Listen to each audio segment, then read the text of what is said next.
The power of compound effect. The story of rice and chessboard is a famous example illustrating the power of compound interest and how it can create incredible growth over time. A king wanted to reward a mathematician for his contributions. Instead of asking for an expensive gift, the mathematician made a very simple request. On a chessboard, he wanted the king to place 1 grain of rice on the first square, 2 grains of rice on the second square, 4 grains on the third square, 8 grains on the fourth square, and so on, with each subsequent square having double the number of grains of the previous one. The king thought this was a very small and easy request to fulfill.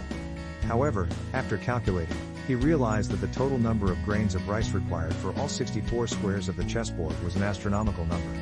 Specifically, the total number of grains is: the first square has 1 grain of rice. The second square has 2 grains of rice. The third square has 4 grains of rice.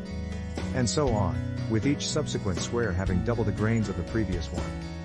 The formula for the total number of grains on 64 squares would be 1 plus 2 plus 4 plus 8 plus 2 to the power of 63. The total number of grains is 2 to the power of 64, 1, which is an enormous number. In fact, this total exceeds the entire global rice production. This story clearly illustrates the power of compound interest, where the value of an investment or amount can grow rapidly and exponentially if given enough time and a sufficient interest rate.